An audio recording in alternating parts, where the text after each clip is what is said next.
And now I'm going to show you how this theory that the Canadian government might have engaged in some backroom deals could actually have some merit. Hey everybody, how's it going? It's Russell Matthews here, and I have to admit, when I started doing research for this video, I had no idea at all how much drama is going on right now in Canada right underneath our noses. It's something that's been going on for 11 months now, but because each part of this story is spread out over the course of that 11 months, it's really difficult for us to connect the dots to realize what's actually happened and what this narrative actually looks like. And it just keeps getting crazier and crazier as the story goes on, but by the end of this video, you're gonna have a better idea of what exactly has happened and where we are now. But before we can get to the end, we need to start at the beginning. The story starts in the same place that many do over the past year, and that's the beginning of the pandemic back in early to mid-March. At this point, there's mass panic because nobody really knows how bad this whole thing is going to be, and it seems that everything is getting canceled: school, sports, and especially air travel. And amid all of this craziness, airlines like WestJet, Air Canada, and Sunwing, they stop offering refunds in terms of cash and instead offer vouchers to people. Obviously, people are pretty upset about this, and it turns onto a full-fledged battle between people trying to get money back from the airlines and the airlines saying, hey, we'll just give you this credit to use at a different date. Groups focused on air passengers' rights are claiming that it's actually illegal for airlines to withhold this money from people, given the fact that they actually didn't provide a service at all. And they even go so far as to call this systemic fraud because passengers have a fundamental right to a refund, and that if your flight didn't operate for any reason whatsoever, you should be entitled to a refund. But it seems that these airlines are actually in a pretty tricky position too, with many CEOs claiming that if they were actually to issue these refunds, that they would go out of business. Soon we'll get into why a lot of people actually think this might not be the case. So with this stalemate between airlines and passengers who could potentially be in the hole for thousands of dollars, they turned to the government to make a decision on what should happen here. If airlines had to immediately reimburse all canceled tickets, it would have a devastating effect on the air sector. They've lost more than 90% of their revenues, and they can obviously have access to vouchers, which are good for 2 years. We're monitoring the situation on a daily basis.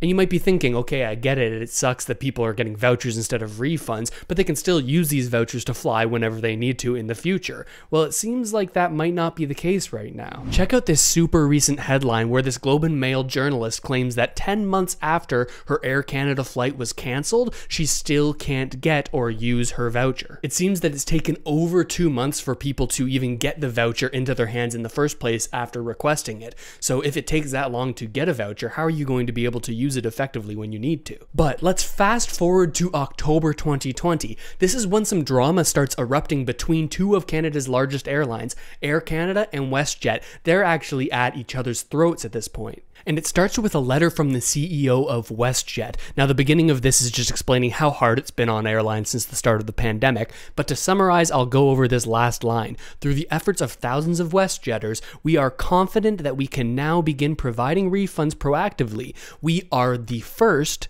national airline in Canada to do so. Many passengers let out a sigh of relief and say, hey, better late than never. But that was not the response of Air Canada. See, Air Canada took issue with the way that WestJet said, we are the first national airline to provide refunds for these tickets. WestJet puts out a tweet that says, let's clear the air. Haha, get it? Airfare puns? We're offering refunds for guests if we canceled their flight. Even the lowest cost tickets will be refunded to original form of payment if WestJet caused the cancellation. To which Air Canada immediately responds, misleading statement. WestJet is just now catching up on our policy to refund refundable fares. We have already refunded over 1.2 billion in refundable fares to date. But there's a catch to Air Canada's statement. They say that we were the ones who actually started refunding refundable tickets. Now, when they say refunding refundable tickets, they mean that the people who bought these tickets, they had a checkbox that they could check off to pay a little bit more to make the ticket refundable. So they're actually only giving refunds to people who clicked off this checkbox when they were purchasing their original ticket. Now, most people don't check this box off. I know that I never have. I've never wanted to pay extra on top of an already expensive airfare. So now there's drama between the airlines and the passengers managers, there's drama between the airlines themselves. Let's see what other drama we can throw on top of this fire. And this is where things get interesting. You might already have heard of the Canada Emergency Wage Subsidy. It's a program that's provided $60.42 billion of support to Canadian businesses to help keep workers on staff. There's no doubt that this program has been hugely helpful for many businesses across the country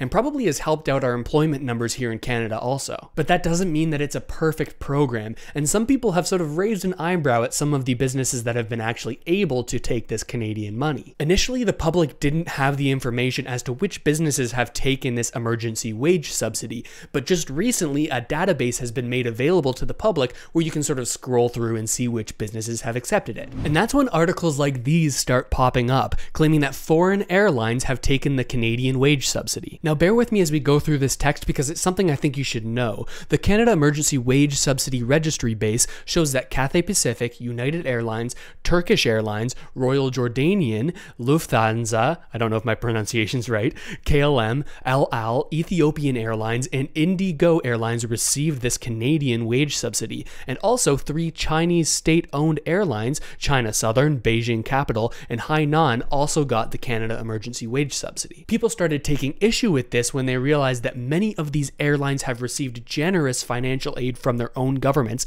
such as Hong Kong-based Cathay Pacific and United Airlines, which landed a $5 billion bailout. Obviously, these Canadian-owned and operated airlines are pretty pissed off at this point because they're receiving the exact same funding that these other foreign airlines are from the Canadian government, even though these foreign airlines have received bailouts from their own respective governments. Ed Sims, the same guy who wrote that statement that Air Canada didn't like, said that our government is putting out a welcome mat for international airlines while punishing Canadian airlines and their workers. And he continues to say, "We call on the government to move quickly to provide financial aid to our industry that has already lost 20% of our valuable international guests to carriers outside of Canada." The government responded by saying they created this wage subsidy to support Canadian jobs, and even though these airlines are owned by other governments in some cases, they are still hiring Canadians and thus should be included in this sort of wage subsidy that is being handed out. And other experts have shared a similar opinion of the government, saying they are legitimate Canadian taxpayers.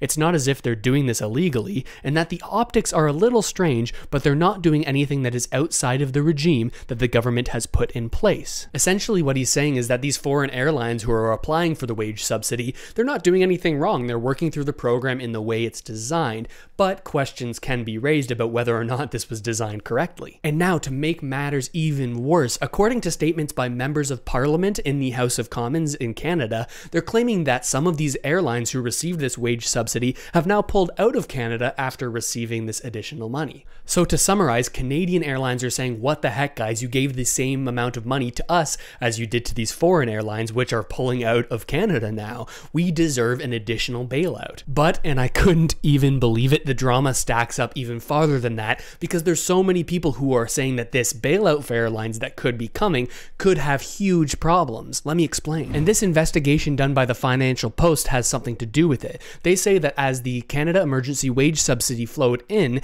dividends flowed out for many major companies. A dividend is money that a company or a fund will pay out to its investors in order to encourage them to continue investing in that stock. So what this investigation revealed is that even though they were on this wage subsidy program meant to be life support for the businesses, they were able to continue to pay out money to their investors. Now, to the best of my knowledge, the corporation that owns WestJet is still paying out these dividends even during the pandemic, while the other 2 airlines don't provide a dividend to their shareholders. Along the same lines, corporations are technically allowed to increase bonuses to their CEOs even though they're laying off workers while they're receiving the Canada Emergency Wage Subsidy. But when you pair the potential CEO bonuses with the other problems that are related to the Canada Emergency Wage Subsidy, you can quickly see why many people are calling for any future bailouts to be extremely targeted to make sure the money is going to the right place, the Canadian workers, rather than the executives of these companies. But airlines have continued to call for the government to provide them with additional financial financial support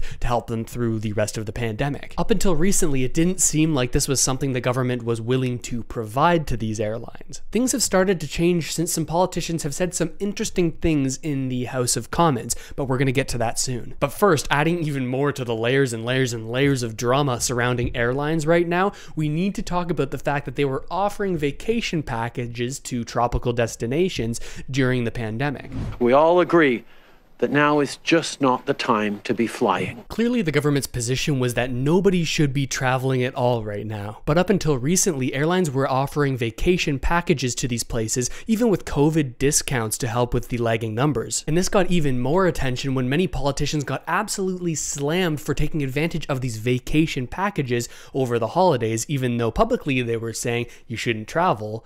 They were still traveling. That just emphasizes the distrust that many people have in politicians and their sort of okay for me, but not for thee attitude. But then all of a sudden, the Canadian Airlines and the Canadian government started working together for the first time. All of a sudden, the Canadian government announced that the airlines were now working together to cancel all flights to Mexico and the Caribbean until April 30th. But that doesn't make much sense, does it? They were just advertising these vacation packages so heavily, and it's still legal to offer flights to these locations. So why would a struggling airline decide not to offer these flights to people who want to pay them money to go there? Well, this was a prediction I made just a few days ago on my live stream.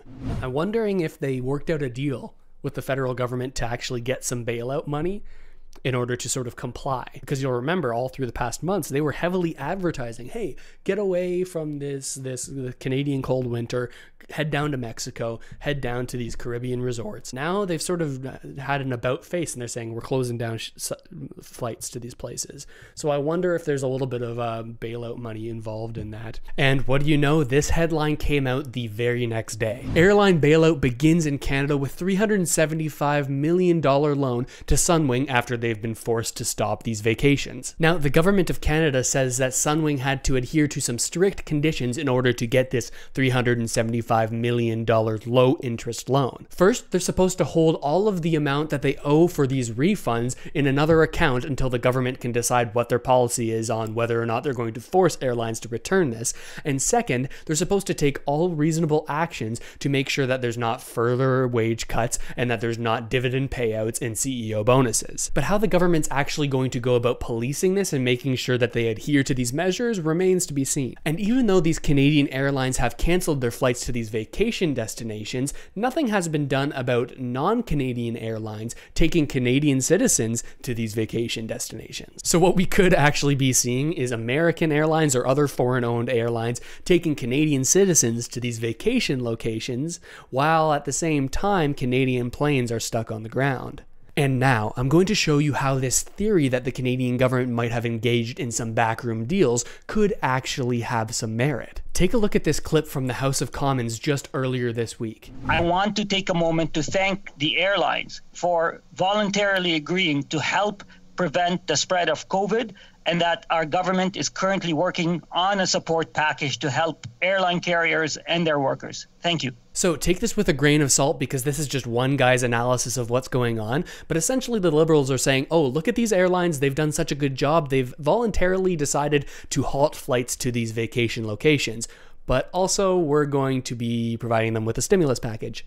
Was this really the airlines standing up for the good of all of Canada and getting through the pandemic? Or were they more concerned about potentially securing funding through the federal government? In his statements, this minister just hinted that there's a larger package coming for these airlines. So is it really all that far-fetched to think that maybe they came to some sort of agreement behind closed doors? I haven't personally come to a conclusion on this, and I'll let you make up your own mind. But no matter where you stand on it, any sort of bailout for these industries is going to be hugely controversial. There's just so many different points of view. We have some people saying that these airlines will go belly up if they don't receive some sort of funding. But on the other hand, we have people who are claiming that even though they've received the Canada Emergency Wage Subsidy, there have been huge layoffs in the industry while they've been paying out dividends or potentially giving bonuses to CEOs. We're going to have to keep our eyes peeled in the coming days to see what kind of package actually comes down the pipeline for these airlines, but it's going to be interesting. And I'm genuinely curious, if you've made it to the end of this video, what do you you think about all of this?